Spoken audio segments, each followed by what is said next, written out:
É a nossa analista Jussara Soares, porque, Jussara, o presidente do Supremo, ele disse que está muito atento às movimentações nos casos que podem envolver outros ministros da Corte. E ele, inclusive, já conversou com o ministro André Mendonça, que é o relator do caso do Banco Master, depois dessa mais recente prisão do Daniel Forcaro, né?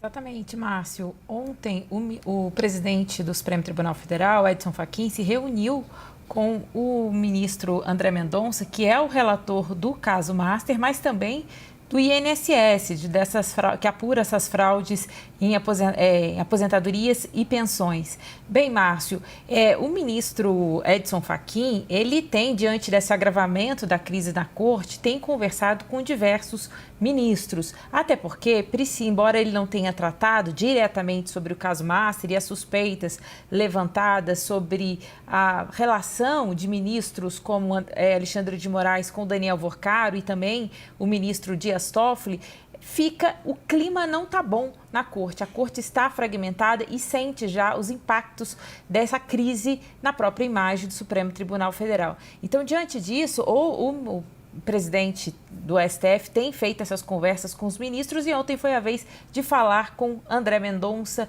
o relator. E foi a primeira conversa deles desde que houve a prisão do empresário Daniel Forcaro, dono do Banco Master.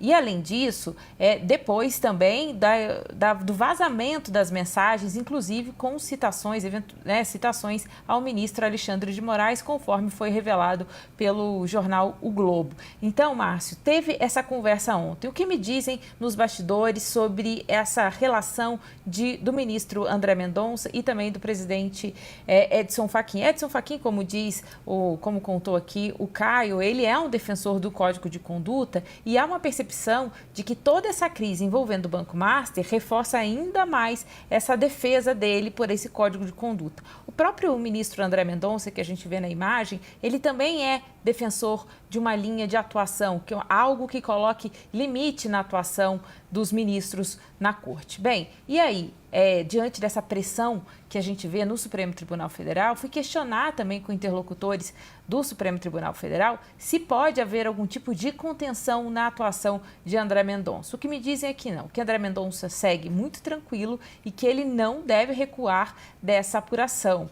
Envolvendo o Banco Master e, se for o caso, se tiver que avançar sobre os ministros, não há nenhuma intenção dele de parar. Claro, Márcio, que os dias vão nos contar qual será o desfecho dessa crise que permeia toda a política e, inclusive, a eleição. Fato é que, segundo os interlocutores, André Mendonça segue muito tranquilo e muito alinhado também com a Polícia Federal.